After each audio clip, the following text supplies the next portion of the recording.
There are some wounds that never heal, some debts that can never be repaid, and some heroes who slip through the cracks of history, forgotten by the very country they bled for. Staff Sergeant Daniel Hayes was one of them. At 72 years old, his hands trembled as he poured coffee into fine china cups, his worn face barely registering in the eyes of the polished generals who sat before him. They laughed, they joked, they talked about strategy and politics, never once glancing at the old man shuffling between their chairs. To them, he was invisible. But invisibility has a way of hiding the most extraordinary stories. Daniel had taken the job at the Pentagon Officers Club out of necessity, not choice. His veteran's pension wasn't enough to cover the medications his wife needed, and pride could only fill so many empty stomachs. So he put on the white jacket, learned to smile through the ache in his knees, and served the men who now sat where he once stood. Every morning, he arrived before dawn, brewing endless pots of coffee, arranging pastries on silver trays, and cleaning up the crumbs of men who had never seen what he had seen. No one asked his name. No one cared to know. He was just the old guy with the coffee pot, another face in the background of their important lives. But Daniel didn't complain. Complaining was a luxury he'd left behind in the jungles of Vietnam, along with so many other things. It was a Tuesday morning when everything changed. The conference room was packed with high-ranking officers, their chests heavy with medals, their voices filled with authority. Daniel moved quietly along the perimeter, refilling cups, his eyes downcast. He'd learned that eye contact invited conversation, and conversation led to questions he didn't want to answer. But as he leaned over to pour for a three-star general named Robert Callahan, his sleeve caught on the edge of the table, riding up just enough to reveal the faded tattoo on his forearm. A series of numbers and a small emblem that most people wouldn't recognize. Most people. But General Callahan had spent his entire career studying military history, and his eyes locked onto that mark like a sniper finding his target. The general's hand shot out, gently grasping Daniel's wrist.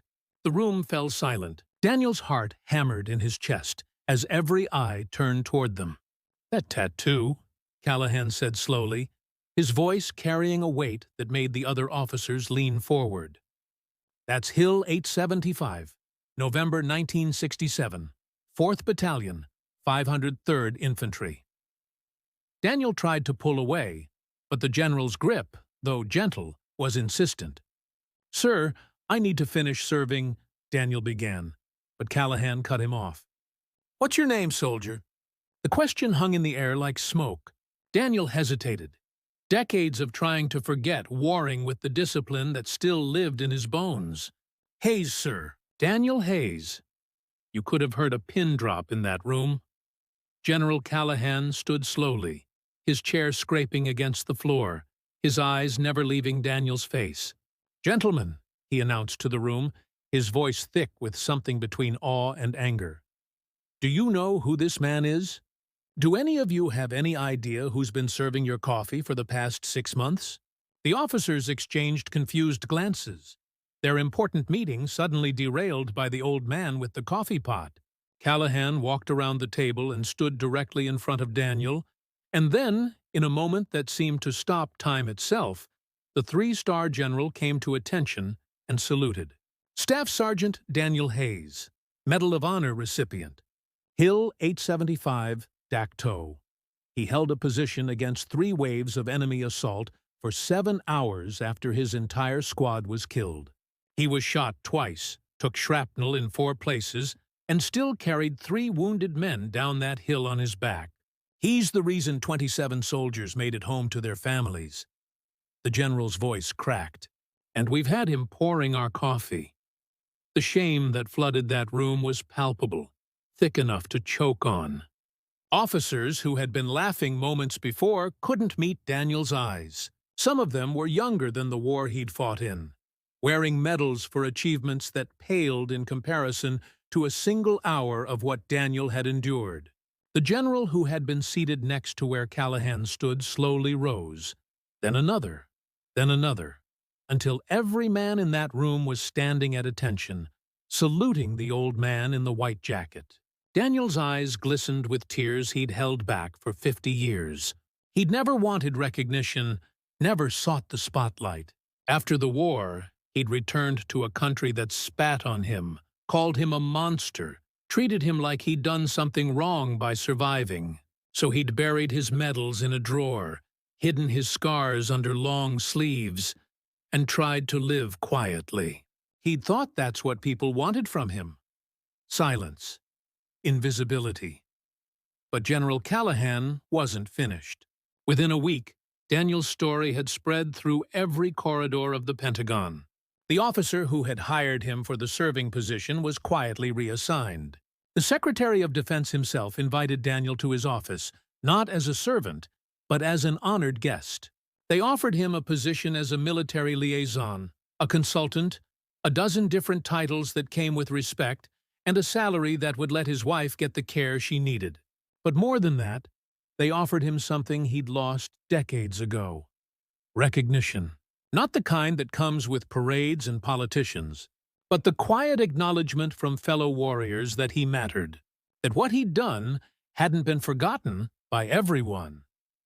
On Daniel's last day wearing that white jacket, he walked into the conference room one final time. But this time, he wasn't carrying a coffee pot. He was wearing his old uniform, cleaned and pressed, with the pale blue ribbon of the Medal of Honor around his neck. The general stood as he entered, and General Callahan shook his hand with both of his own. "We failed you, Sergeant Hayes," he said quietly. "For 50 years, we failed you. But I promise you, we're going to spend the rest of our time making sure no other hero gets forgotten like you were." Daniel smiled, a real smile this time, one that reached his eyes. "Just make sure the next generation knows that being a hero isn't about the medals you wear, General. It's about the promises you keep and the people you protect, even when no one's watching. There are some wounds that never heal, but sometimes, after decades of silence, they can finally begin to close."